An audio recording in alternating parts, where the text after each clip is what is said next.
I was going to give you an intro, but I don't know anything about you to give you an intro. I Googled you. Can we... You're all good. I don't need an intro. Spesh. He's very special. I'm Jen. And I'm Mel.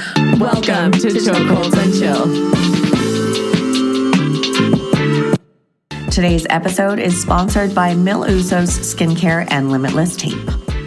Welcome to Chokeholds Chill, everybody. This afternoon we are sitting down with my friend, Kauhane Harding. And if you don't know who this is, well, you guys are missing out. He hides on social media. He doesn't share a lot about his jiu-jitsu journey with the public. So you guys are in for a treat today. Kauhane, welcome. Thank you.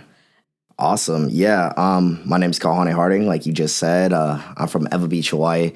So I was born out there on the island, basically on the rock. And, I've been training for a majority of my life. My first introduction to jiu-jitsu was when my family had to move to Washington, actually, when I was in second grade. And my dad put me in jiu-jitsu just because I was the runt of the school. I didn't know how big the kids on the mainland were until I got here. So he saw that and he was like, "Yep, you're going into something where size doesn't really matter." He was 11 Bravo in the infantry, so he always thought he had some great fighting prowess, and he was like, "Yep, my son's gonna have that too." So he put me in I think it was called Ring Demon up in Washington. It was a pretty solid gym up there. Nice. What year was that? I'm not good at math, so Me neither. I'm gonna have to say how old? Second grade, probably like 8. I was probably 8. I would probably say around when I was 8. So 2011 is when I started training. Okay. And yeah. So 8 years old, you start training jiu-jitsu. Starting as a kid is different. Most of the people that we interview actually start as adults. Yeah. So even the pros. So what was it like walking into a gym in a new place and had you seen the sport before? I've never even heard of jiu-jitsu before. I watched a lot of UFC. My dad was a big UFC fan back in the day. So I kind of walked into there like, hey, it was like any other sport. It was like playing, t-ball or something like that. So I kind of didn't take it seriously at first. I, went with, just showed up to have fun because I had friends in the class and stuff like that. The coach over there, Eric Dahlberg, he was a cool guy. He was an MMA dude, black belt in jiu-jitsu. He was solid. And basically, majority of the classes, we'd end up just playing soccer or something like that. Okay. He made it oriented. If we did the techniques right, we'd play soccer. If we did some sort of thing.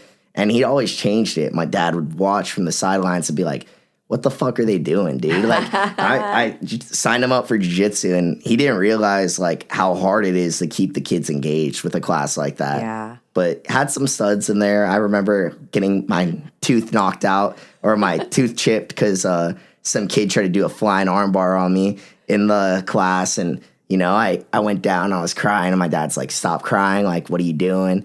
And yeah, looking back at it, I'm having a 9-year-old do that. And it was some Sole kid, Samoan. And they're also from the islands. I didn't realize how many islanders were on the West Coast. It's pretty sick. Yeah. Man. After that, after I moved out of Washington, we moved back to Hawaii. I went to another gym. I can't remember the name of them, but the gym was okay. I'd been training for probably 2 years at that point. My dad wanted me to go into the advanced class over there, and the professor told me if I did good at a tournament, he'd sign me up. Okay. I walked into this tournament. It was a little inter-school tournament downtown, and I ended up getting my shit cooked. So he was like, "Yep, beginner's class for you." Yeah. After that, I took a break from jiu-jitsu, played some football. And after a year of football, my dad's like, "Yep, nope, not doing that anymore." I was probably in 6th grade at that point. He put me back into another sport, combative sport, wrestling. And basically at that point, I kind of wrestled ever since, from 6th grade up to high school, all through high school, and started doing jiu-jitsu again around 9th grade. So I had a 3 or 4 year little break in the middle, but I was still grappling for the majority of the time. Why do you think he said no more football? Well, I sucked at football. That's one of the things. And I think my dad, he's very oriented around, like we got winners in this house. And that's how it was growing up. It was, it was something that you had to put yourself forward and you had to be good at what you were doing. Like if you're going to dedicate your life to something, you got to make sure you have a calling for it. So I like that. Yeah, he was he was a disciplinarian. He was strict with it. Probably my biggest influence in jiu-jitsu was my dad because that's how he was. He, like, for the majority of the time, he'd be that dad in the side of the wrestling practice watching it, like, intently, being like, why'd you do this? Why didn't you do this?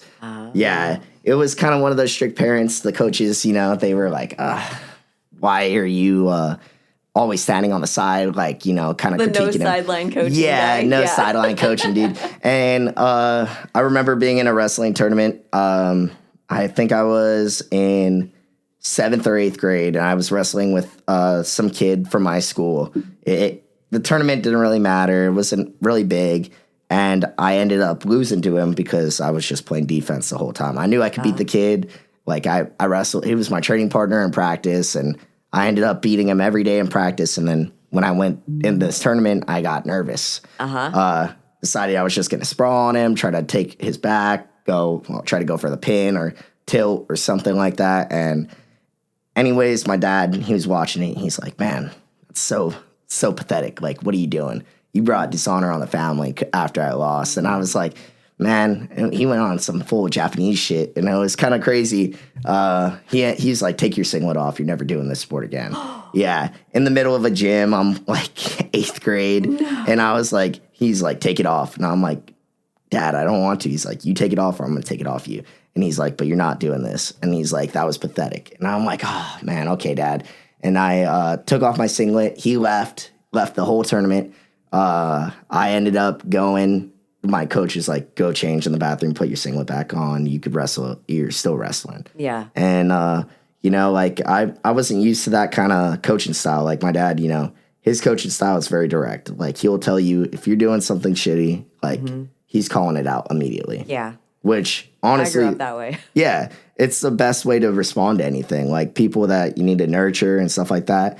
That's one thing. And I get that's a way people learn. But for me, like, growing up, I need that person coming at me and telling me, hey, Try that harder. sucks. Yeah, try harder. And especially with the performance, you put out, that's as long as you give your best. My dad didn't care. Yeah. And honestly, wasn't my best. So I respect him for that decision.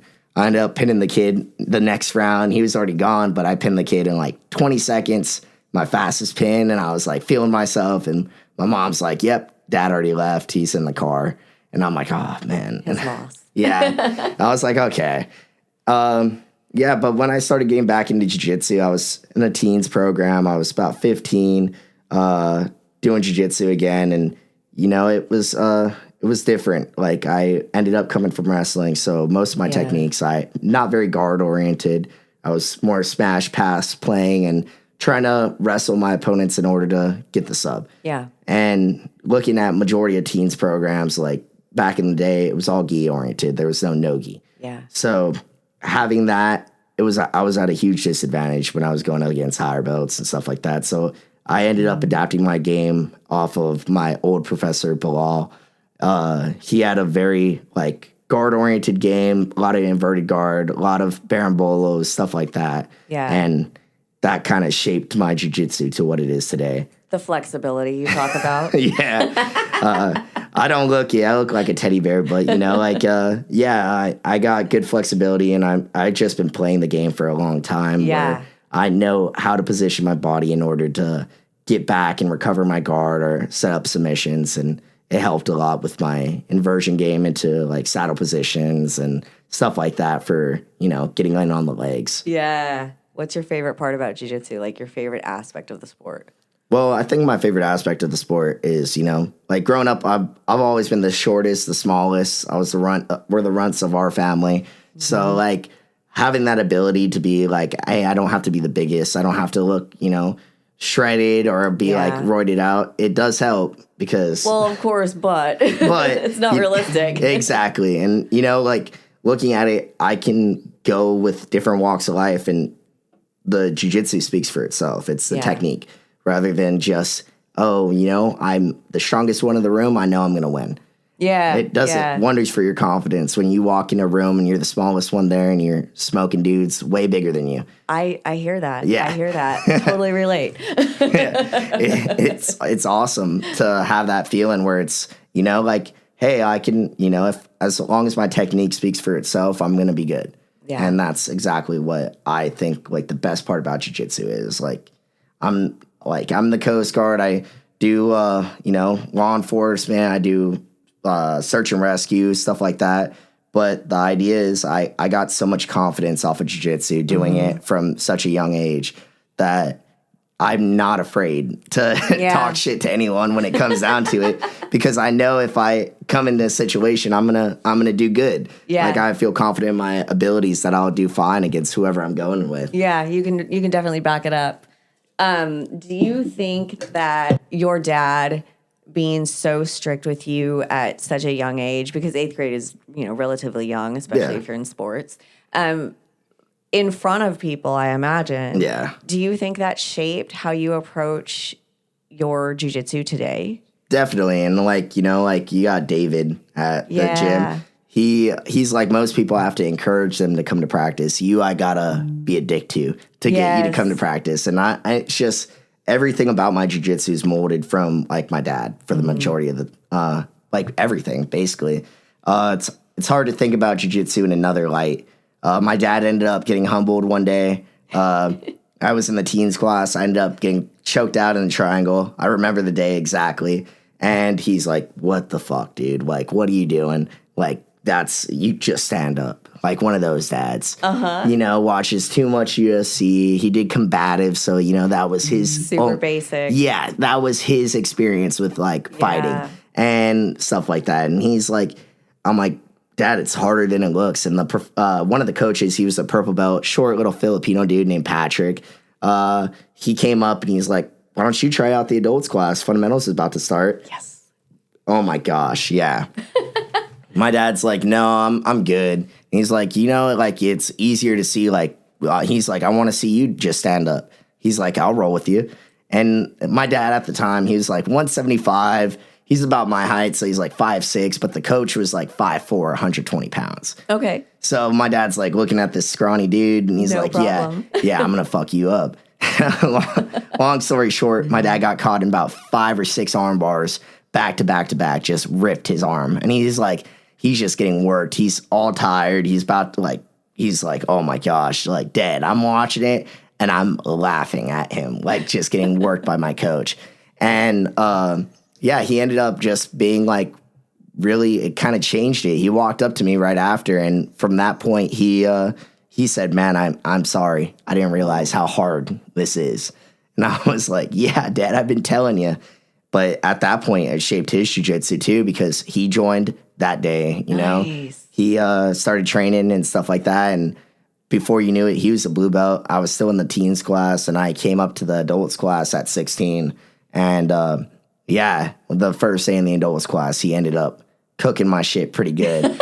And it was so bad to the point where I ran to the bathroom. I threw up. I was like over it. I was like almost in tears. And he's like, "I had to give you that good introduction so you know what it's actually about." And that kind of sparked that, that drive. I'm like, I got to be like, that aggression kind of helps with jiu-jitsu. Like, can't let it cloud your entire judgment, because technique is going to conquer all. Mm-hmm. Like, that's what Kyle Terra always says, right? But like at the same time, it's, that aggression, like going out there, like he'd always tell me, hey, like every time I go into a match or something like that, I'd go out there with the thing like, hey, they're going to kill my family if I don't do it. Yeah. And Is this something you said that Kyle says that? Kyle says my that? dad says that Okay. part. And and like that kind of shapes how he does his jiu-jitsu, because it's very it's very, I'm going to do everything in my ability to win. Yeah. He doesn't care win or lose when it comes down to it, but the idea behind that like theory is he knows he's going to give it his all. Yeah. If he's thinking like that. Yeah. So he ends up going out there and working dudes. And I remember I ended up getting fired from my job. I used to coach at that Gracie Baja, and I got into a yelling match with the professor about like the quality of the training. I didn't like that rigorous, like, oh, we're going over this week, that curriculum, which was written on a board, put up, and it just rotated through. It does not work well for me. No, it doesn't. And I look at it and I was like, hey, we're losing all our higher belts. We have a lot of people, but they're all white belts and blue belts. Right. Where did all our brown belts go? Where did all our purple belts go? Why do we have more difficult school? Exactly. And they want to be like, tried. They wanted to feel that pressure. Yeah. My dad and mom ended up leaving the gym shortly before that, and they went over to Trickster Studios over in Kapolei. Awesome gym. That's where I, hail as my home, basically. And it's awesome to think about it. Like, I wouldn't have got there without like my coach Jeremy Nita and stuff like that. But I also look at the professors I had before. Like, even if I, didn't get along with them, like in a sense, like they shaped my game where it is today. Yeah. And that's why I think like jiu-jitsu is one of those sports where it's like, I don't believe in like, just straight up loyalty, undying wavering to one gym. Yeah. Because you get different things from different people, and that's what makes it great.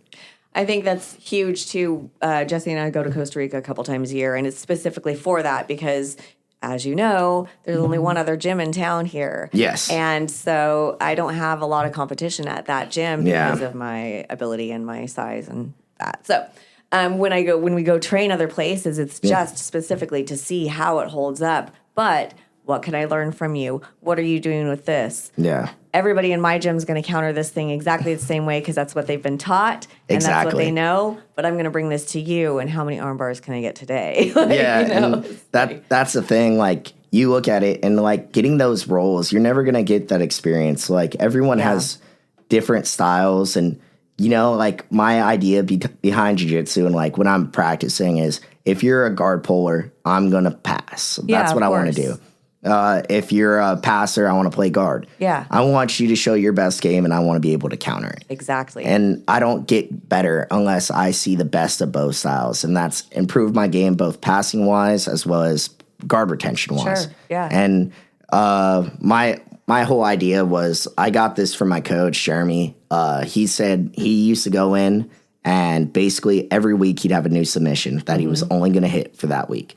So I'd decide like arm bars for this week. This week is for me actually arm bars. Nice. Triangles, or I'm only going for chokes, like subs, as in like, rear nakeds, cross collars, bow and arrows, depending on what, week it was. Yeah. Some weeks I only play guards, some weeks I only pass. And that kind of strengthens my game because it gives me a more well-rounded growth rather than, hey, one day I'm really doing good with like this versus the next day I can't play guard, Yeah. It so. doesn't make you like a guard passer or a guard player. You can do everything. Exactly. Yeah, that's a great space to sit in, I think. So you're working arm bars right now. Yes, I am. I'm working arm bars for this entire year. All of 2026, I want to arm bar somebody every single round. And so do you tell people what you're working on? I tell people up front, this is what I'm trying to do to you. Don't let me have it. So it depends. Like with a lot of people, I'll definitely, I used to be a lot more leg oriented with my jiu-jitsu. Yeah, same. Especially when I was playing like at purple belt and competing at purple belt. Back in the day when I was like a blue belt, stuff like that, it was a lot more rare for people to be like throwing up leg submissions. Right. So nowadays when I'm like sitting here and I'm like doing it, it's like everyone's playing legs. And I kind of think of it now as a crutch where I'm like sitting only on my leg game. Yeah. And I'm not only getting up. Exactly. Yeah. I'm not benefiting the rest of my game. So I tend to tell people I'm not going to attack your legs. Like you could attack mine. I'm only going for arm bars. So that's kind of like the idea. Yeah. And for like lower belts that are, starting to breach that gap between blue and purple, I'll tend to tell them exactly what I'm going to do before I do it. Kind of that Larry Bird style, Yesterday, I love Wade and all. He's a great guy. But yesterday, I was telling him, I'm like, okay, like Jesse was teasing me and he was like, yeah, Wade said he's got the best guard. No one can pass his guard. He has said that to me too. Yeah, and I said, okay. And I said, we're going to find out, Wade. And he's like, okay. And I passed his guard. Like, it took me a few times, and I finally passed his guard. I'm like, no, but your guard is really good, man. And it was like 20 seconds into the round. And he's like, shut up, man. I'm like, watch your arm. I'm going to go for your arm. He's all sticking it up. Yeah. And then I'm like, but I'm only baiting it for the back take. And then I started going for the arm, and I took his back, and and he was like, he started shit talking me right back. It's kind of funny. He's funny. But the idea, like, it also, as beneficial as it is for training, it works in tournaments too. Yeah. Like, it's that shit talking, like, it's frowned upon, but at the same point, you could shit talk without shit talking. Mm-hmm. One thing I like to do is I call out my points, like, whenever I get them. So I'm like, so frustrating. Exactly. And it puts a sense of urgency in the person whenever you call them out. So mistakes will be made. Exactly. And that's where jiu-jitsu strives. It's the capitalization on mistakes, basically. Yes. So I will go and pass a guard. I'll be like, 3 points, guard pass. And then I'll look at do my knee on belly, take my feet off the mat, and then I'll see the 2 go up, and I'm like, oh, that's 2 for the knee on belly, 4 for the mount, 4 for the back take. And I'm like, man, I'm looking at the score, and I'm like, looking at it, I'm like, oh, man, that's like 13 points, 13-0. You gotta move, man. You gotta move. Like, seriously, you gotta get some points on the board. And they'll freak out at that point. Yeah. You know, every limb comes out, and you're like, all of a sudden, it's fully available. Everything, whatever you want to do is everything's happening. open. Yes. My dad's more of a dick than I am when he competes. He likes to whisper in people's ears when he catches them, and he's like, "Yep, you're done. You're done." He's like, I might not let go. And then, like, they'll struggle, but they want to see if you'll let go of the submission if it's tight, so they'll tap. Oh my God. It's funny because we'd compete and we'd fight, like, the same people, basically, because we would always be one weight class. I'd be in the lower weight class, he'd be in the higher one. Okay, yeah, so you bounce back and forth with your competitors. Exactly. Yeah. And the funny thing was, he ended up beating people that I've lost to, and I always beat the people that he lost to. Different games. It's different games. It's completely. He's very pass, like, I'm going for the kill. I'm taking your back. I'm choking you out. Yeah. Side control. He's old school jiu-jitsu with his cross collars and stuff like that. And I'm very, like, kind of a little more new wave with it. I like to do flashy shit. Yeah. I'm more into that showboating style jiu-jitsu. Highlight reels all the time. And, you know, like, our games, like, they collide, and we had fucking amazing rolls when we would train together. That's like, cool. People people would move out of the way because we'd just be going across the mat trying to beat each other's ass. It's like a full comic book, like, shoot, shoot, shoot. Like, things are shooting out of it, and, like, this huge, big thing. It's funny because, both of us have that idea where it's like, hey, we gotta, like, he doesn't want to get tapped to me, and I really want to tap him out. Yeah. So he's like, I can't lose to my son. And I'm like, I'm going to make him take out the trash tonight. And that's the idea behind it was almost like a little rivalry. And now he's a black belt over at Trickster Studios.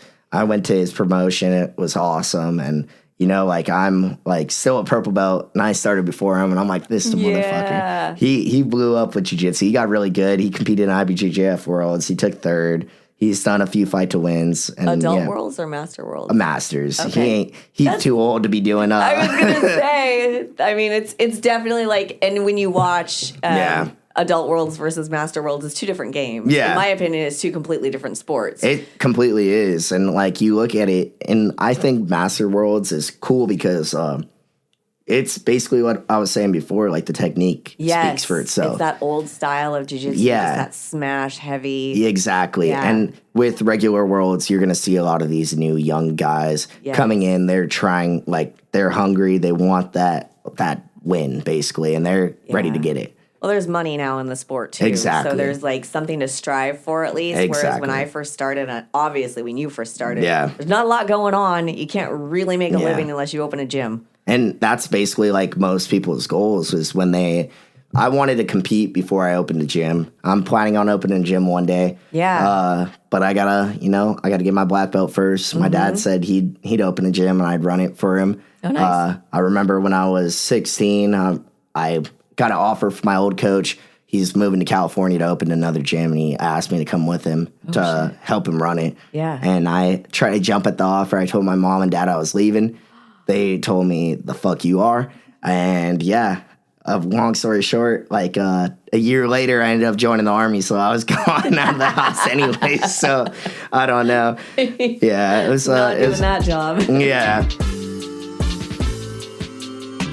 And now I'm like, I'm in the Coast Guard, and I didn't realize how hard it is doing jiu-jitsu while working. Like being an adult. Like being an adult doing jiu-jitsu. Yes. I never thought, like, man, I got to pay my bills, I got to do my taxes, and then I could go train. Or I could get off of work, and I'm, like, tired, and now I got to go train. I used to train 7 days a week, 3 of those days I'd be doing, like, some sort of cardio on top of it, and another 3 I'd be doing, like, weightlifting and swimming and stuff like that, and then, I'd train doubles on some days. So it was, like kind of having that, like, shift from, hey, I was young, hungry, I was ready for everything, and now you're an adult and you're like, oh, I gotta balance a job on top of this. I gotta be able to pay for my jiu-jitsu addiction. It's wild too, because like I think like, so everybody that listens to this knows, but I came up dancing, and so it was definitely like by the time I was 18, I had like 3 jobs outside that were all dance related, that I was like choreographing for people on the side, teaching classes, and then doing my own stuff. But I was dancing at least 8 hours a day at that point in time. So then to leave that and then be an adult, I was going to go into teaching dance. And I was like, oh no, this is not, it's not the same. You don't get to do it anymore. It isn't. And you look at majority of the coaches, like coaching jiu-jitsu is one of those things where, hey, I'm not at the forefront. This isn't about my career. I'm trying to lift up the next generation of jiu-jitsu. And that's awesome to see. Kids jiu-jitsu is on another level right now. I've been just fucking blown away by the ability and the talent. Yeah. I saw on Beatrice Jin's story yesterday, she teaches a kids class out in the DC area, and she said that she just watched a 7-year-old ecologically discover single leg X to X guard. Yeah. And like, what the heck? It's crazy. And like, honestly, the old style of jiu-jitsu is out. It's not going to be a thing anymore. Except for the pressure passing with wrestling, but the rest of it's going to go away. I believe it will. And you look at it, like, a majority of these young kids, I've coached some of them, and now, like, they're beating me. Like, now that they're adults, like, I've had kids in the teens class that, I was bringing up. Yeah. And now they're competing in ADCC trials and stuff like that. It's the best thing. It's awesome to see it. And you got to have that humble mentality, like, hey, that's exactly what you want when you're coaching. That's your goal. I want them to be better than me. Yeah. I want them to know all the styles and everything and just become one of the best in the sport. Yeah. Because, they're going to look back at you as their inspiration regardless of how good you are. They want you to be that person in their corner. Yeah. It's awesome. Would you say that it's really not even always about the ability of the coach, it's their ability to like hone the athlete and kind of like push them where their strengths are and encourage that and like build that person up instead of like, I have all these accolades. Yeah. Look what I can do for you. Look at John Danaher. Like John Danaher doesn't roll. He doesn't do like competitions, but he's arguably one of the greatest coaches ever to exist. Yes. Right? And I think too many times nowadays we look at like jiu-jitsu as a whole, and we're looking at like dudes like Craig Jones and like the B team and stuff like that. And now like people are more driven towards going there. You got Gordon Ryan with his own gym and stuff like that. Yeah. And people want those accolades under the name.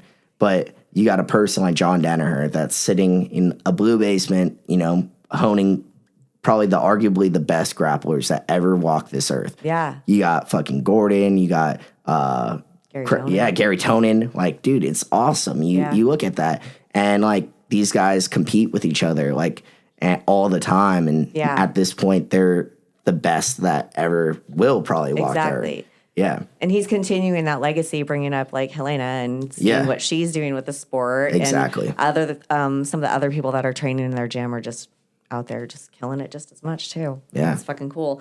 Let's shift a little bit to your military career. Awesome. You mentioned that you joined the Army. Yes. When was this? I was 17. I was active National Guard. I did that for about 2 years.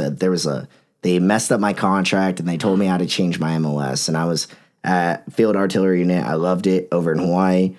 And my dad told me, tell them to kick rocks. Tell them you're getting out.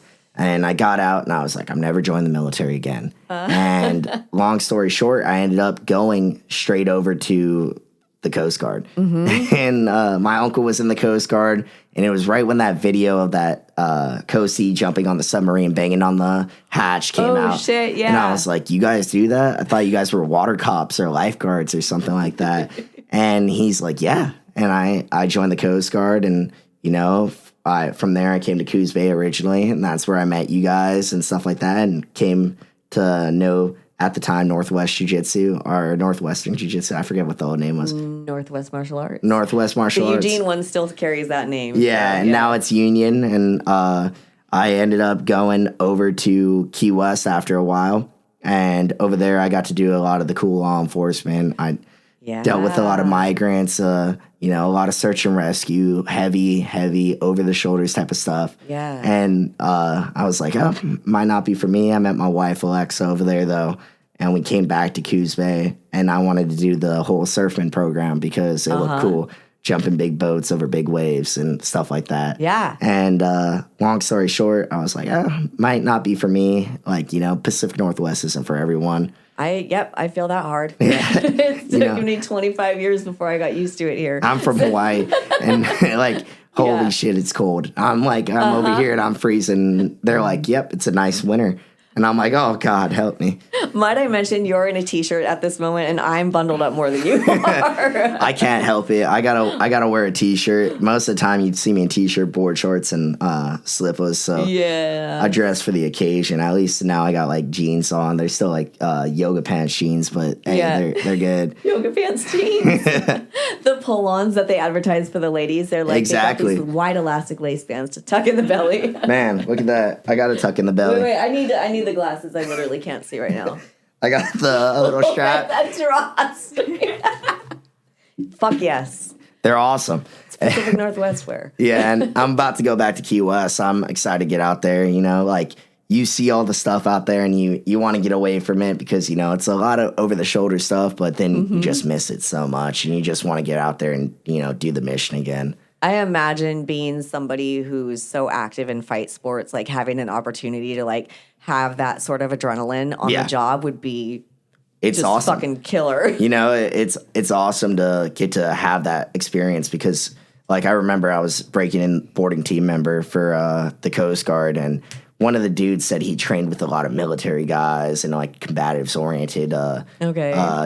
Scene, and he was like they're teaching him bump trap roll for the Coast Guard for if somebody gets to mount on you.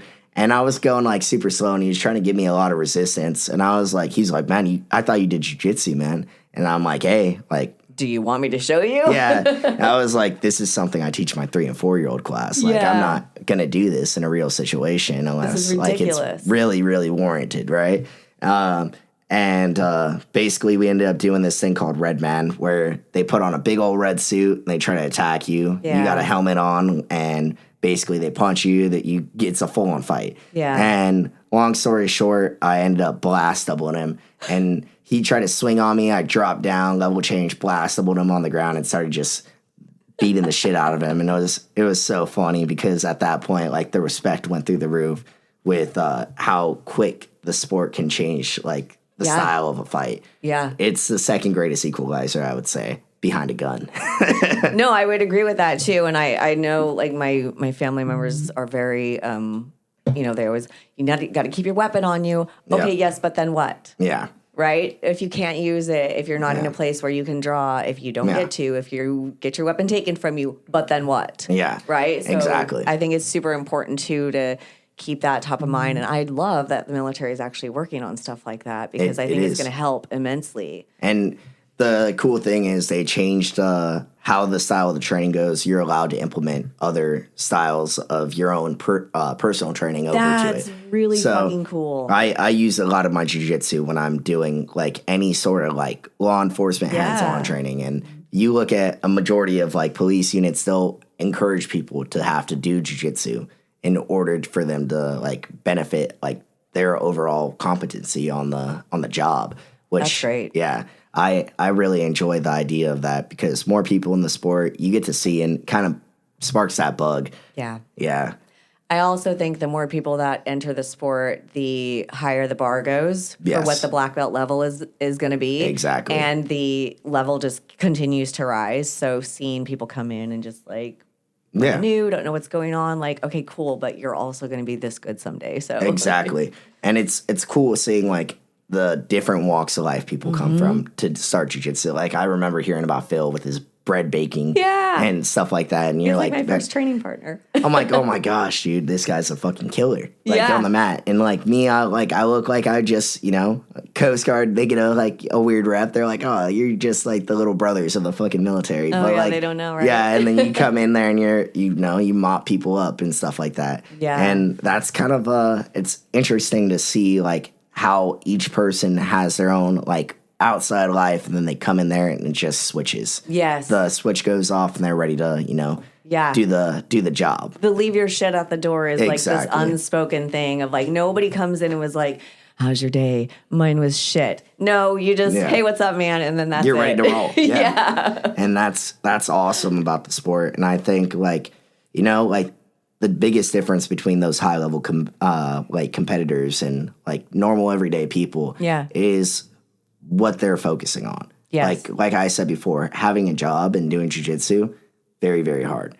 It's not the same, It's not. If you're focusing on jiu-jitsu full time, I can guarantee you're probably going to be one of the high level grapplers in this industry. But you have to put that time and effort in. You have to put that time and effort in and that money in. Yes, that's the thing, the money. And like, you look at what's Daisy Fresh, those guys living in a basement and stuff like that, just training jiu-jitsu. Yeah. They had a big kick for a long time, stuff like that. But at a certain point, there is a gap between that, I'm focusing on jiu-jitsu full time. Yes. And those high level grapplers. And it's just bridging that gap, which is very, very hard to do. Yeah.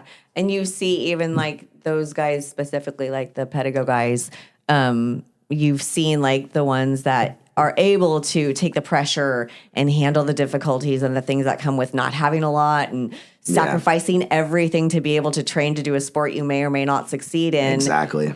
And like you see the ones like Jacob Couch is still doing great, and some of the other ones have fallen off of it because they just couldn't mentally handle it. It's a grind. It is a grind. It's hard. It's not just easy. Like doing this, everyone says like do the job you love. You never have to work a day in your life, right? I don't agree with that with jiu-jitsu. Exactly. Every fucking thing's work. Everything is work, and like it's very tedious. It's very oriented. Like you take something that's one, physically demanding, and then two, very mentally taxing with how you go and have to approach the sport and go ahead and basically I have to give my entire focus to what I'm learning and my dedication to it. But at the same time, it's like boxing chess, where you're focusing intently on what you're doing, but then at the same time, you're still in a fight, right? And like, it's not easy. It's not an easy thing to just, wake up one day and I'm just going to be a world champion. No, it's blood, sweat, tears, and a lot of broken bones, limbs, toes.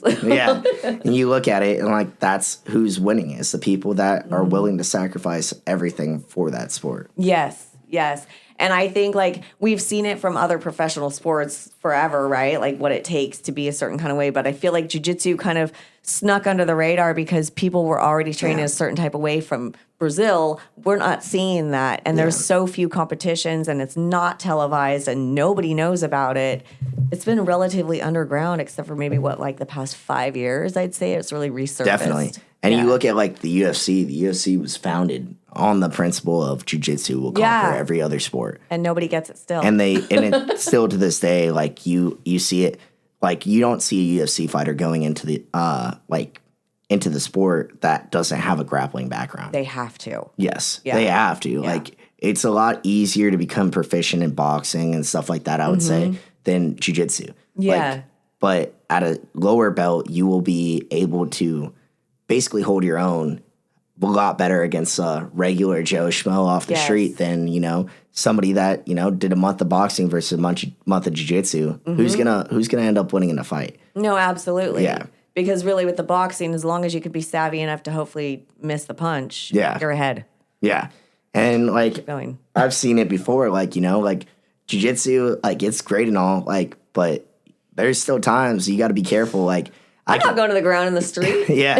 I've gone to the ground in the street, and I got in a fight with my buddy Chase once. We were in Key West, and it was a long story. I ended up telling him. It's just Key West. Yeah. I ended up saying some shit to him, and I was shit talking him, and basically what happened was we ended up getting in a fight, and he started laying into me, and the greatest equalizer was that jiu-jitsu. Once I was like, okay, we were throwing hands, I blast doubled him, got him to the ground, got on top, started punching him. He turned over, gave his back, and I finished the fight. It. Yeah. And that's how quickly that can just escalate. Yeah. And the funny thing is, he called me the other day, and he was like, yeah, man, you're the reason I train jiu-jitsu twice a week now. Yes. Yeah. And I'm like, damn, now it's going to be a lot harder to fight you when I come back.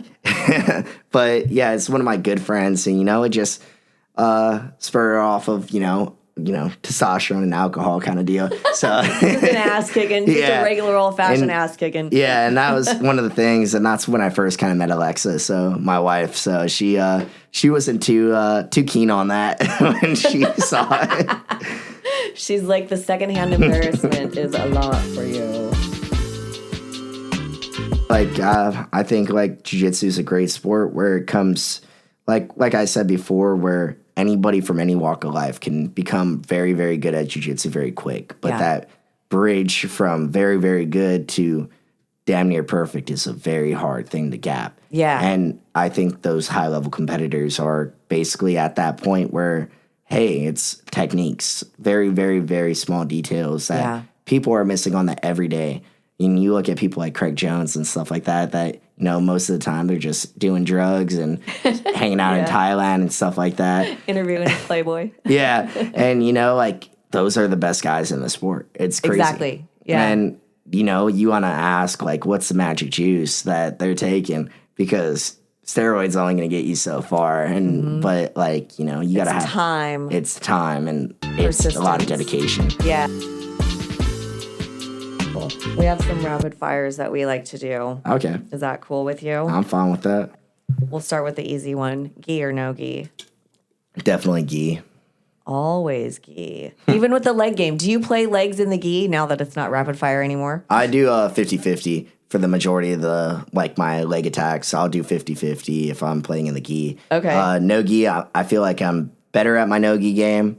However, gi is way more fun for me. It's like a puzzle. I got to take it apart. Yeah. And that's why I like it. My tism, it gets tickled whenever I do that. Cheers to the tism. Favorite submission? Probably an armbar. Least favorite position? Probably close guard. Top close guard.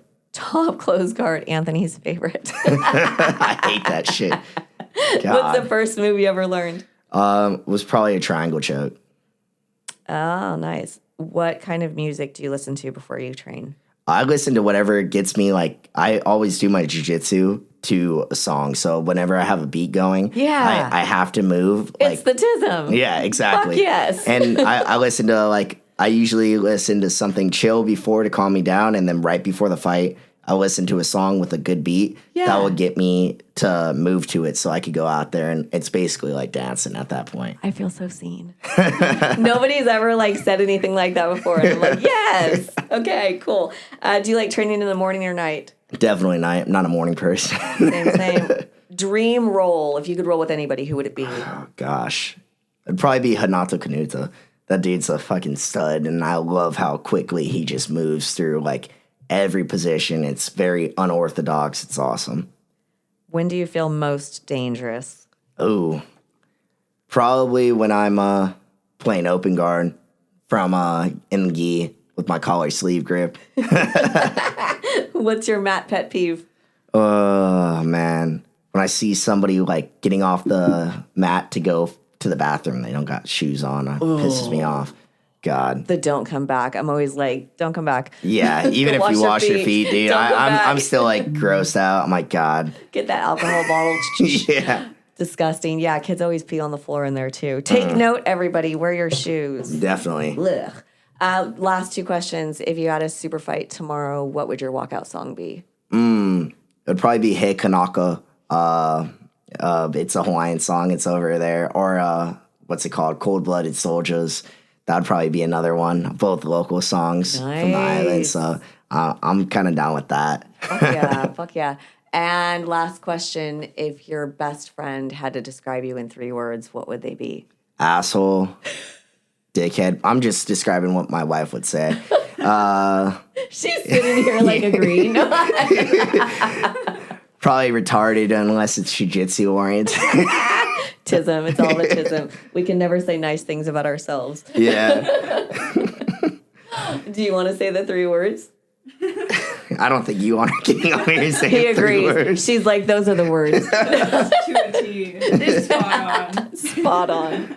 Oh, shit. All right, honey. Thank you so much for coming on Chokeholds and Chill, and we appreciate your time, and I'll talk to you soon. Thank you. Cheers. Ladies, how would you like to spend the weekend with 250 other female grapplers? Well, guess what? You can do just that. Check out rollmodelswanted.com. That's ROLL modelswanted.com and use code CHOKE50 for $50 off your 2026 Role Model Women's Only Grappling Camp in Indianapolis, Indiana, running July 10th through 12th, 2026, put on by our friend AJ Klingerman and the crew over there.